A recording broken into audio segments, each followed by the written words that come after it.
बहुत बहुत स्वागत है आप सभी का। आपके साथ मैं हूं अभिलाष मिश्रा। आप देख रहे हैं आपकी बात मध्य प्रदेश। जी हां, मध्य प्रदेश में एक बार फिर सरपंचों को लेकर के सरकार ने एक बड़ा फैसला लिया है। यू टर्न इसको भी कह सकते हैं, जनप्रतिनिधियों को लेकर के। दरअसल पंचायत चुनाव को लेकर कभी हां कभी ना होता रहा। वो पूरा मामला किस तरह से सियासी सर्कस में तब्दील हुआ आपने देखा। फिर वो जाकर के कोर्ट में अटक गया। ओबीसी का आरक्षण हो चाहे परिसीमन, हर तरफ हम देख रहे हैं कि कभी सरकार एक कदम आगे बढ़ती है, कभी विपक्ष एक कदम आगे बढ़ता है। और इस पूरी नूरा कुश्ती के बीच में सरपंच जो है, पंचायत प्रतिनिधि जो है, अपने अधिकारों से वंचित रहे। लेकिन इस बीच मध्य प्रदेश, छत्तीसगढ़ के तमाम लोगों की जो भावनाएं थी उसे न्यूज़ 24 उठाता रहा और हम दिखाते रहे कि जनप्रतिनिधि, जो स्थानीय जनप्रतिनिधि हैं पंचायतों से जुड़े, उन्हें उनके काम सौंपे जाने चाहिए। फिर सरकार ने एक फैसला किया कि जनप्रतिनिधियों को पंचायत से जुड़े तमाम अधिकार वापस कर दिए जाएं, खासतौर से वित्तीय अधिकार वापस कर दिए जाएं, ताकि वो अपने अपने क्षेत्र में काम कर सकें। अभी तक ये काम पिछले 1.5 साल से अधिकारियों के पास थे, सरपंच या फिर पंच या फिर बाकी लोगों के पास नहीं थे। आखिरकार ये फैसला आता है, अधिकार वापस कर दिए जाते हैं। तमाम लोग सरकार का शुक्रिया अदा भी कर देते हैं इस पूरे मामले से जुड़े हुए। लेकिन अगले दिन पता नहीं किस कारण, यह भी बड़ा सवाल है कि किस कारण फिर एक आदेश जारी होता है और अपने पिछले आदेश को पलट दिया जाता है और कहा जाता है कि ना, सरपंच या पंचायत से जुड़े जनप्रतिनिधि नहीं, बल्कि वो अधिकारी पैसा खर्च करेंगे, वो अधिकारी विकास योजनाओं को खाका तैयार कर उसे क्रियान्वित करेंगे, जिन्हें सरकार ने जिम्मेदारी 1.5-2 साल से दे रखी थी, 2.5 साल से दे रखी थी। अब इस पूरे मामले को लेकर एक बार फिर न्यूज़ 24 अपने मध्य प्रदेश के तमाम पंचायत प्रतिनिधियों की तरफ से उनकी आवाज उठाता है, उनकी मांग को दिखाता है। और आज सीएम शिवराज सिंह चौहान ने बाकायदा ऐलान कर दिया कि ये अधिकार वापस से पंचायत प्रतिनिधियों को दिए जाएंगे।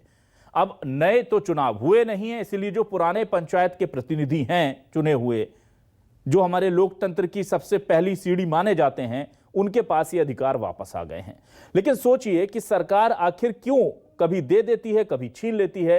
इसे लेकर के बहुत असमंजस सरकार में क्यों है? क्या कुछ अधिकारी नहीं चाहते कि पंचायत प्रतिनिधियों को उनका अधिकार मिले? क्या यही वो अधिकारी हैं जिनके कारण पंचायत चुनाव गाहे बगाहे टल जाते हैं? और क्या सरकार ये समझ चुकी है कि अधिकारियों के वजह से लोकतंत्र की पहली सीढ़ी पर ही हम देख रहे हैं कि कैसे अवरोध पैदा हो रहे हैं? इसी पर करेंगे आज आपकी बात।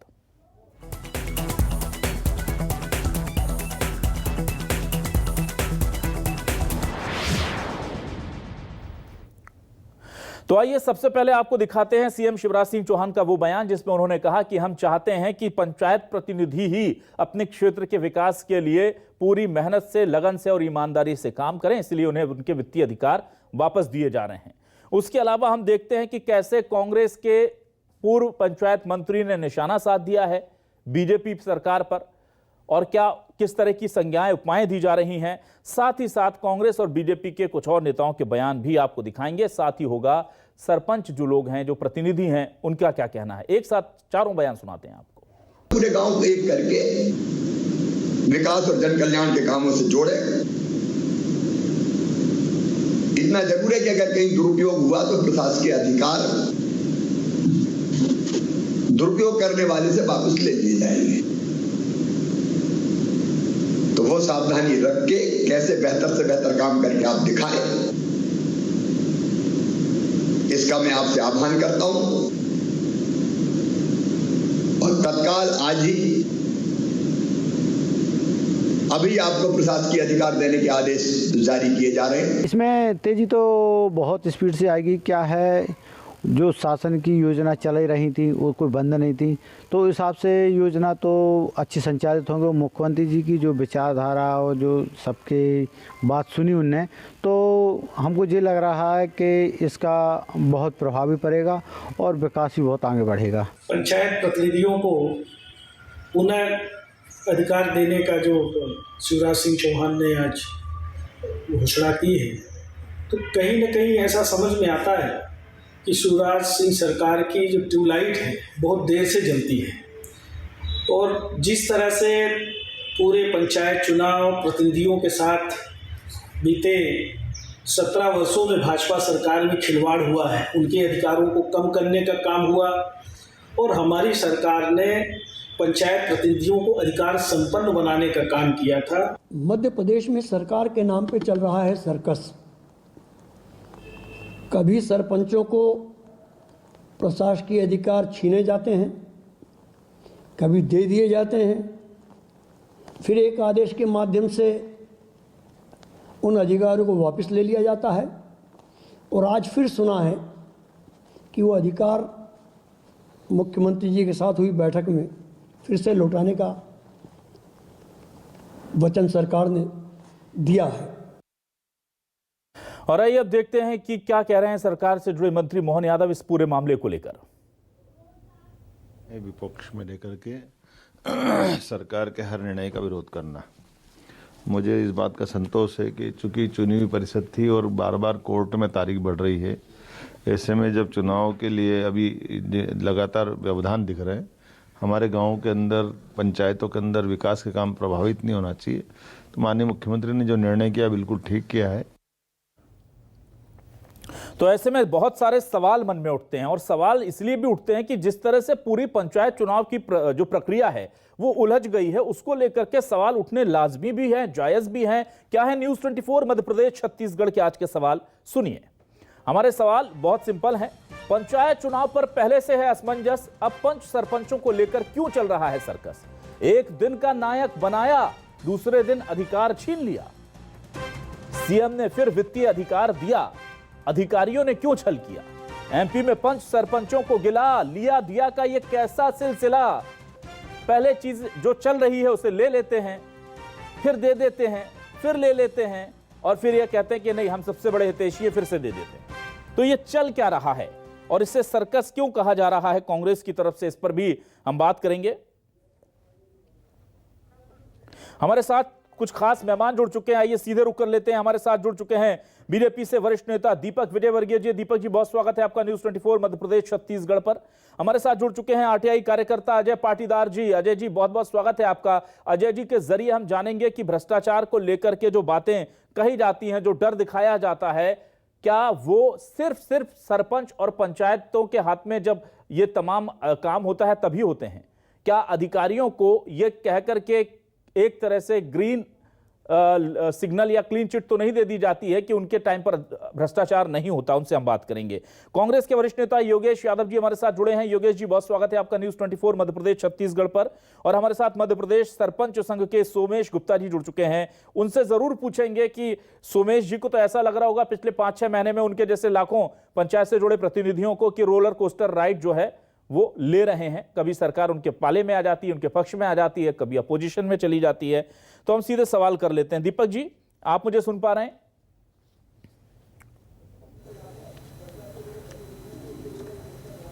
जी दीपक जी सबसे पहले आपके पास आता हूं। दीपक जी सर, ये एक ऑर्डर आता है, सरकार कहती है कि हम जनप्रतिनिधियों को वापस दे रहे हैं उनके प्रशासकीय अधिकार, अगले दिन कैंसिल कर देते हैं, 12 दिन बाद फिर उसको दे देते हैं।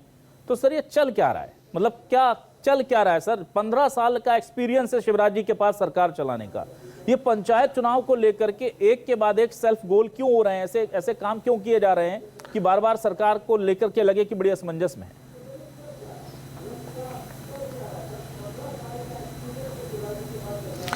नहीं देखिए, असमंजस की बात नहीं है, लेकिन पंचायतों को अधिकार देने की जो बात है ये वैधानिक रूप से बहुत पुरानी नहीं है। जैसे अगर हम स्थानीय ग्राम पंचायत के स्तर पे बात करें या इसको संसदीय लोकतंत्र के हिसाब से तुलना करें, तो संसदीय लोकतंत्र जब डेवलप हुआ और उसको कई शताब्दियां लगी हैं, और ब्यूरोक्रेसी के क्या अधिकार हो, ब्यूरोक्रेसी किस तरह से काम को आगे बढ़ाए, पॉलिटिकल लीडरशिप के क्या अधिकार हैं, उसमें संतुलन कैसे हो, प्रक्रियागत चीजें सही तरीके से कैसे आगे बढ़े, इसको सबको मैच्योर होने में समय लगा है, शताब्दियां लगी हैं। अब चूंकि ये पंच सरपंच और ग्राम सचिव की जो भूमिका है, इसकी भूमिका को डेवलप होने की प्रक्रिया चल रही है। हर चीज की मैच्योरिटी का समय होता है।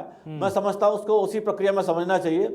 सरकार के पास जो भी चीजें आती हैं तो प्राधिकारी जो भी हैं उस विभाग के, वो हिसाब से फैसला करते हैं। अगर हर चीज के दो पहलू होते हैं, पंचायत के सरपंचों को एम्पावर करने के अलग पहलू हो सकते हैं, सचिवों को एम्पावर करने के अलग पहलू हो सकते हैं, लेकिन दोनों का संतुलन जरूरी है।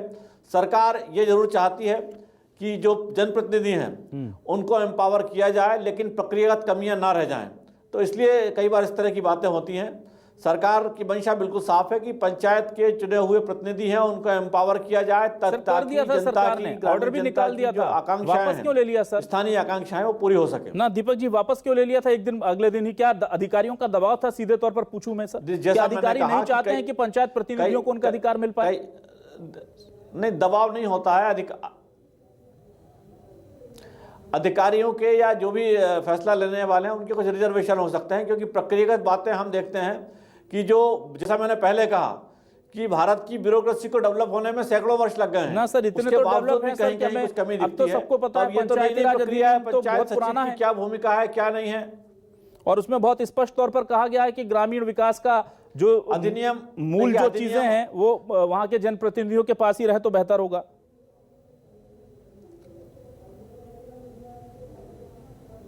देखिए, भारत का संविधान ही बहुत पुराना है, लेकिन 100 से ज्यादा संशोधन करने पड़े हैं। बहुत सारी विसंगतियां, नियम कानून, सारी चीजें सामने आने के बाद भी कई विसंगतियां सामने आती हैं। कुछ कानूनगत होती हैं, कुछ व्यवहारगत होती हैं, कुछ समाजगत होती हैं। हाँ। उनके हिसाब से संतुलन बनाना पड़ता है। ठीक है सर। और जैसा मैंने पहले कहा कि इस सारी चीज को, चाहे वो स्थानीय शासन की बात हो, इसको मैच्योर हुए भारत में बहुत समय नहीं हुआ है, 3 दशक भी नहीं हुए हैं इसको, तो चीजें मैच्योर होने में समय लगता है। और इसीलिए कई बार फैसला आपको इस पक्ष में उस पक्ष में दिखता है, कोई पक्ष नहीं है। जनता के सेवा के लिए ग्राम सचिव भी है, जनता की सेवा के लिए जनप्रतिनिधि भी हैं, जनता के पीछे सीधे चुन के आते हैं, इसलिए जनता की आकांक्षाएं कैसे पूरी हो ये बेहतर तरीके से जानते हैं। सरकार चाहती है उनको एम्पावर किया जाए, लेकिन कोई प्रक्रियागत खामियां ना रहें, ये दूसरा पक्ष है। प्रक्रियागत खामियां ना रहें, इसी से मैं आपकी बात उठा लेता हूं और एक योगेश जी से सवाल कर लेता हूं। योगेश जी, प्रक्रिया यह कहती है कि अगर आपको रिजर्वेशन लाना है तो पहले आप प्रक्रिया पूरी कर लीजिए और फिर उसके बाद आप अध्यादेश या ऑर्डर निकाल दीजिए। यहां उल्टा होता है, पहले ऑर्डर आ जाता है, अब प्रक्रिया पूरी होने की बात हो रही है। प्रक्रिया यह कहती है कि अगर परिसीमन हुआ है और उसको वक्त हो गया तो परिसीमन करना पड़ेगा, पहले सरकार मना कर देती है और उसके बाद फिर कोर्ट कहता है तो आप कहते हैं ठीक है हम अब प्रक्रिया पालन कर लेंगे।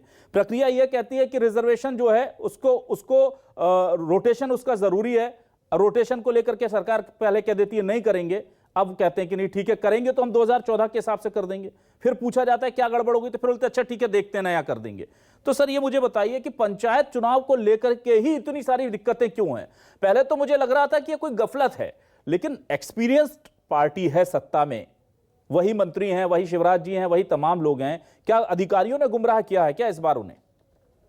योगेश जी देखिए कि किसी लीडरशिप की जब विवेक शून्यता सामने आती है तो इस तरीके से प्रजातंत्र का जो दुर्भाग्य शुरू होता है वो इस बात का प्रतीक है। अब ये भारतीय जनता पार्टी की लीडरशिप के पास कोई विजन तो है नहीं, इनका कोई विजन नहीं है और उसी के कारण ब्यूरोक्रेट इन लोगों को खेलता है। और ये निश्चित रूप से, इसको मैं एक शब्द और दूंगा, आपने बहुत अच्छे शब्दों का प्रयोग किया है सर्कस का, मैं कहूंगा कि ये खेल हो रहा है, एक तमाशा हो रहा है। तमाशा इस बात का हो रहा है कि जब सरकार को ये पता चलता है कि हम इस लायक नहीं है तो वो एक नया डिसीजन ले लेता, फिर ब्यूरोक्रेट उनको बताता है कि ये हमारे लिए इसमें ये फायदेमंद होगा, इसका राजनीतिकरण होता है, फिर विपरीत उल्टा निर्णय किया। कहीं ना कहीं से प्रजातंत्र का ये दुर्भाग्य। अब जैसे दीपक भाई कह रहे थे कि दशकों लग जाते हैं, ये कंप्यूटर का जमाना है, टेक्निकल जमाना है, आंकड़ों का जमाना है। हम किसी भी आंकड़ों को या किसी भी कवायद को बहुत संक्षिप्त समय में कर सकते हैं, एक दिन में हम कितने सारे डाटा कर सकते हैं। अब आप ये कहेंगे कई दशक लग जाते हैं प्रजातंत्र को कायम करने में। राजीव जी के पंचायत राज के सपने को ध्वस्त करने के लिए भारतीय जनता पार्टी की ये प्रतिज्ञा है।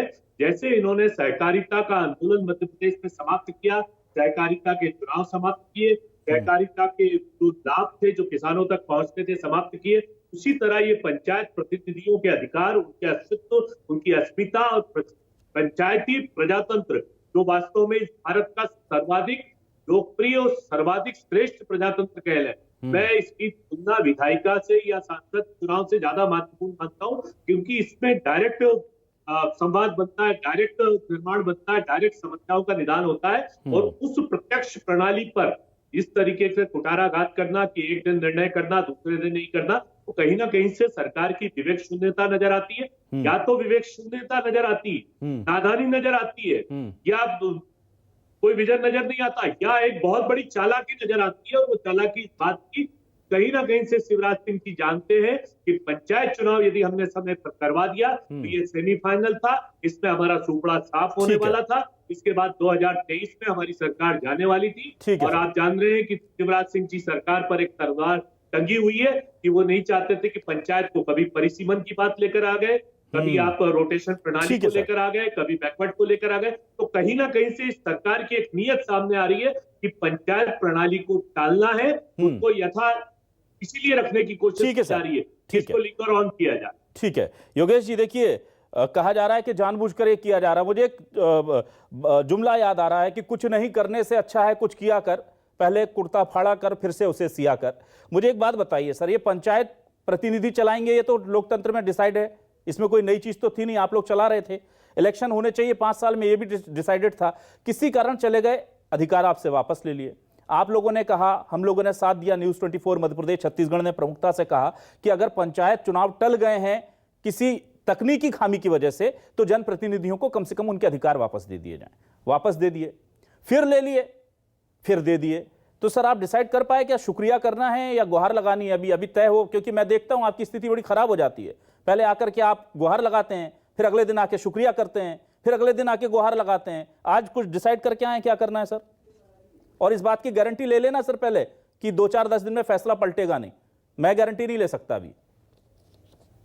पहले तो मैं पुनः न्यूज़ 24 एमपी छत्तीसगढ़ का हृदय से आभारी हूँ। मैं सारे अपने मध्य प्रदेश के सरपंच साथियों के जनप्रतिनिधि की ओर से कि हम लोगों की आवाज बने और हम लोगों की पीड़ा व्यक्त जो हम लोग कर रहे थे उनको दिखाया। मैं माननीय मुख्यमंत्री जी का भी आभारी हूँ कि उनने हमारी पीड़ा समझी और जो हम लोगों को कार्य करने थे पंचायत क्षेत्र में, अधिकार मिलना एक अलग बात है, क्योंकि हमें उस गांव की जनता ने चुना हुआ था, चुने हुए जनप्रतिनिधि हैं। हम वहां की जनता की पीड़ा को दूर करना चाहते थे जितना हम लोग सक्षम है। लेकिन चुनाव की प्रक्रिया सामने आई, फिर चुनाव के बाद वो आरक्षण की प्रक्रिया आई कि ओबीसी आरक्षण नहीं होंगे, फिर पुनः चुनाव निरस्त हो गए, फिर हमें चर्चा करनी पड़ी। क्योंकि मैं आपको बताना चाहता हूं कि भारतीय जनता पार्टी के 80% जनप्रतिनिधि ग्रामीण क्षेत्र के वो भारतीय जनता पार्टी के समर्थित हैं और भारतीय जनता पार्टी के अधिकतर कार्यकर्ता हैं। फिर भी हम लोग, क्योंकि हमारे बड़ों से मांगने जाना पड़ता है, हम लोग नाराज भी हुए, हम लोगों को मांगना भी था।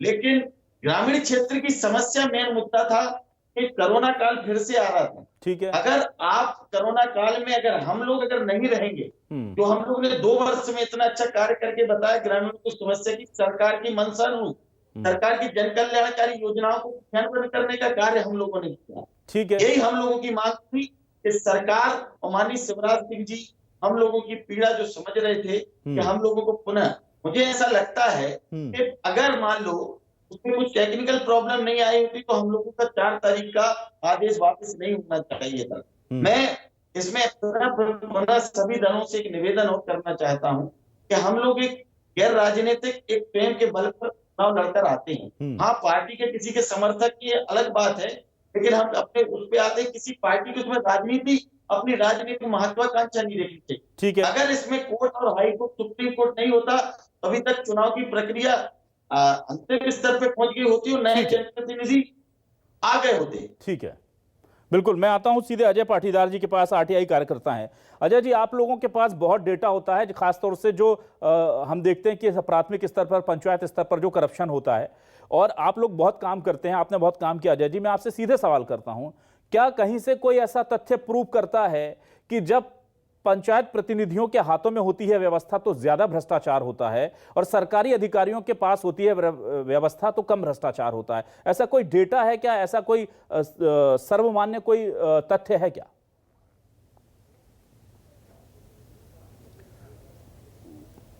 देखिए, सरकार का जो निर्णय है वो स्वागत करने योग्य है, पर अगर देखा जाए तो सरकार का जो निर्णय है उसी के साथ साथ जब वित्तीय अधिकार आप दे देते हैं या प्रशासकीय अधिकार पंचायतों को दे देते हैं, सरपंच और सचिव जो पूर्व में रहे आप उन्हीं को वित्तीय अधिकार दे रहे हैं। पर जितनी पंचायतें जिनमें भ्रष्टाचारों की शिकायतें आई है या दस्तावेजों के साथ में ईओडब्ल्यू और लोकायुक्त को शिकायतें होती है या कलेक्टर को भी शिकायतें होती है, क्या सरकार ने उन पंचायतों पर मॉनिटरिंग के लिए कोई व्यवस्था ऐसी की है कि जिस पर कोई अधिकारी उनकी मॉनिटरिंग करेगा और यदि उस पर भ्रष्टाचार से संबंधित कोई शिकायतें आ रही है तो उस पर क्या निर्णय लिया जाएगा या क्या कार्रवाई की जाएगी। अगर इसमें बात आप देख लें तो सीधी सी बात यह होती है कि पंचायत में सरपंच और सचिव मेन कर्ता धर्ता हो जाते हैं। वो वित्तीय अधिकार भी उनको होते हैं जिससे कि पैसा निकाला जा सकता है या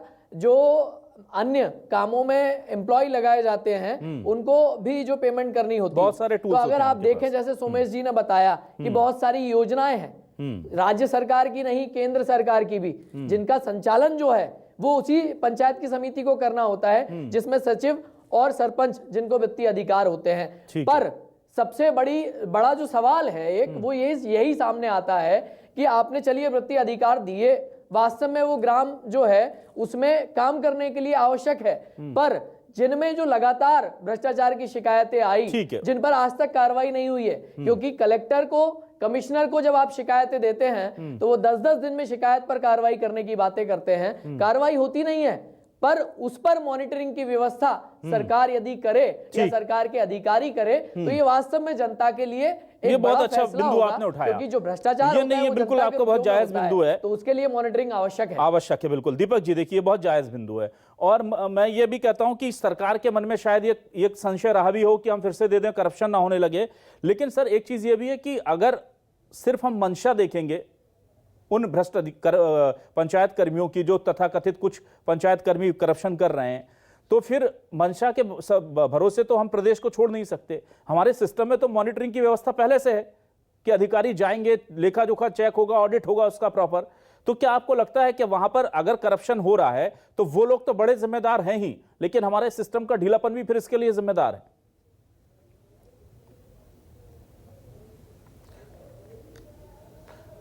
नहीं, देखिए ऐसा है कि भ्रष्टाचार को रोकने के लिए या भ्रष्ट लोगों पर कार्रवाई करने के लिए पर्याप्त कानून पहले से हैं, पर्याप्त व्यवस्थाएं पहले से हैं। इस सारे जो डिसीजन में आपको बदलाव लग रहा है उसकी वजह ये नहीं है। वजह यह है कि जैसा मैंने आपको पहले कहा कि सरकार की मंशा यह है कि जो चुने हुए जनप्रतिनिधि हैं उनका एम्पावरमेंट होना चाहिए, एक बात। लेकिन कई बार क्या होता है कि एम्पावरमेंट या फैसला करने की ताकत अपनी जगह है, लेकिन सरकार में जो भी फैसले किए जाते हैं, खर्च होते हैं, उसकी कुछ प्रक्रियाएं होती हैं। तो प्रक्रियाओं के लिए जो भी पंचायत सचिव से लेके ब्यूरोक्रेसी का अपना वर्किंग है, तो उसके अंदर संतुलन कैसे रहे। कई बार इस तरफ के कुछ पक्ष की शिकायतें आती हैं, कई बार उस पक्ष की शिकायतें आती हैं, तो शिकायतें अपनी जगह हो सकती हैं। सरकार की मंशा साफ है कि पंचायत प्रतिनिधियों को, जनप्रतिनिधियों को एम्पावर किया जाए ताकि जनता की जो जरूरतें हैं वो समय से पूरी हो सकें, और इसीलिए ये फैसला किया गया है।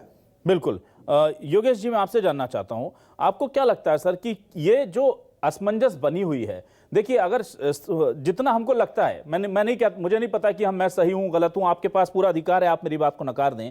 मुझे लगता है कि सीएम ने के सामने जब यह मामला पहुंचा तो उन्होंने एक मीटिंग बुलाई और उसमें घोषणा की।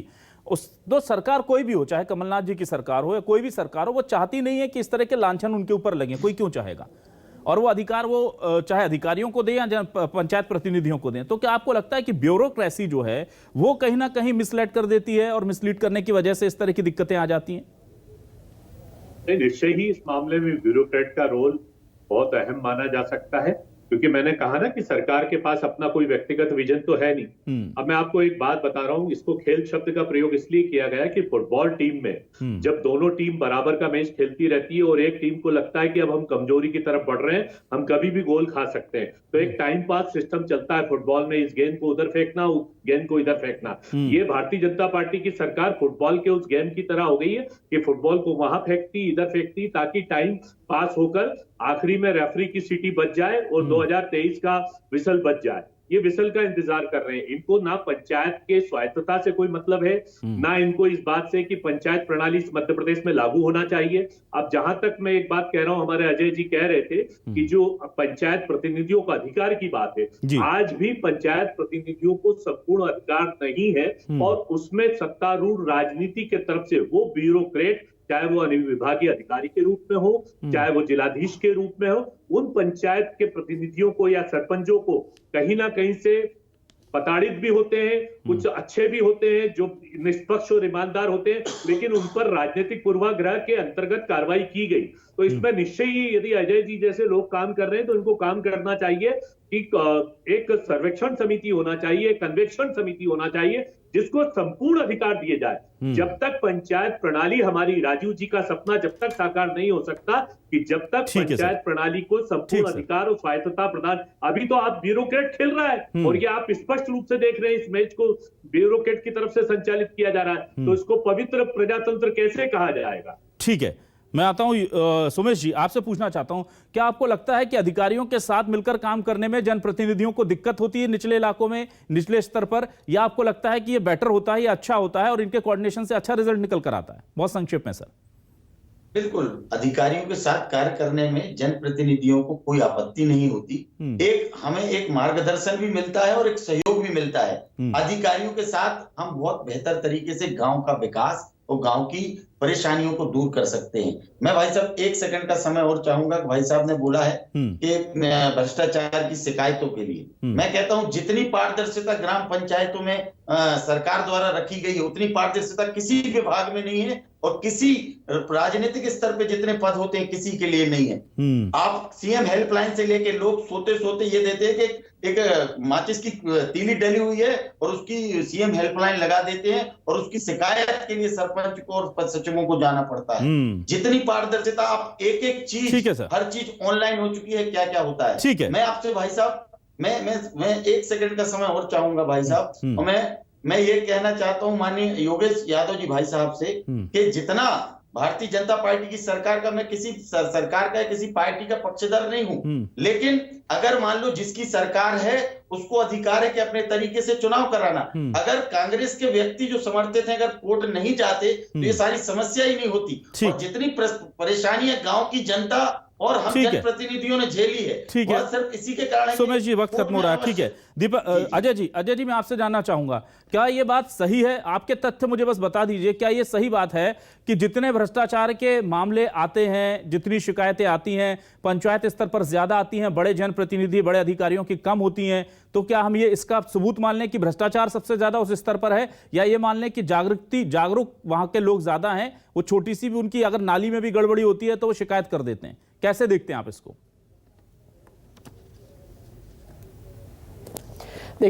देखिए सीधी सी बात है कि जनता को अगर आप एक उचित फोरम देंगे जिसमें वो शिकायत करे और कार्रवाई हो, तो जनता अपनी शिकायतें करेगी। और वास्तव में आज अगर देखा जाए तो हमारा देश इतना सक्षम है कि छोटे से छोटे गांव में अगर आप जाएंगे तो सभी एंड्रॉइड फोन चलाते हैं, सभी को ये पता है कि उसकी जो शिकायत है वो किस फोरम पर उसको करनी है, उसकी शिकायत करने से उसका कहां पर समाधान हो जाएगा।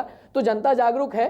पंचायती क्षेत्र में भी काफी जो है वो शिकायतें आती है और जो सरकार होती है या जो अधिकारी होते हैं वो उस पर भी कार्रवाई करते हैं। बस बशर्ते सिर्फ इतनी सी बात है कि वो जो पंचायत स्तर पर काम होते हैं उनकी गुणवत्ता और जो काम होते हैं उसकी मॉनिटरिंग बहुत ही आवश्यक है, क्योंकि जो ग्रामीण क्षेत्र होते हैं वो शहर से काफी दूर होते हैं। वहां शहर का कोई बड़ा अधिकारी, आला अधिकारी नहीं जा सकता, पर वहां पर एसडीएम तहसीलदार होते हैं। वो विधिवत रूप से अगर देखें तो जनता की समस्याओं का समाधान भी होता है। तो जाहिर सी बात है कि समस्या करप्शन है, तो इसका मतलब ये नहीं कि हम जनप्रतिनिधियों को उससे अलग कर दें। हमें एक ऐसा सिस्टम तैयार करना होगा जो उस करप्शन को कम करके जनता के लिए ज्यादा से ज्यादा काम करे। जैसे हम देखते हैं कि हम करप्शन के कई आरोप विधायकों पर लगते हैं, लेकिन आपने किसी सरकार में सांसदों पर लगते हैं, मंत्रियों पर लगते हैं, किसी सरकार में आपने सुना कि यह कहा जा रहा हो कि विधायकों से उनके अधिकार वापस ले लेते हैं और सारे अधिकार हम अधिकारियों को सौंप देते हैं? जब ऐसा नहीं होता देश में, तो फिर मेरे पंचायत के जनप्रतिनिधि भाइयों के साथ 2-2.5 साल से ऐसा क्यों हो रहा है? अगर सिस्टम में कोई खामी है तो उसकी सजा पंचायत से जुड़े लोगों को क्यों? अगर तकनीकी कोई खामी है, नियम कम हो गया, कांग्रेस ने कोर्ट में जाकर के स्टे ले लिया, जो भी चीजें हैं, इसमें पंचायत से जुड़े जनप्रतिनिधि आखिर क्यों शिकार बने? इसी की लड़ाई न्यूज़ 24 मध्य प्रदेश छत्तीसगढ़ लड़ रहा है, लड़ता रहेगा। आज का दिन हमारे लिए अच्छा था। सीएम शिवराज सिंह चौहान ने एक बड़ा फैसला लिया है जनता के हित में। अब देखते हैं कि अधिकारी उस फैसले को कितना सार्थक साबित करते हैं। बहुत बहुत शुक्रिया अदा करेंगे हम दीपक विजयवर्गीय जी, अजय पाटीदार जी आपका, योगेश यादव जी और सोमेश गुप्ता जी आप सभी का इस पूरे डिबेट में हमारे साथ जुड़ने के लिए तमाम दर्शकों का भी शुक्रिया।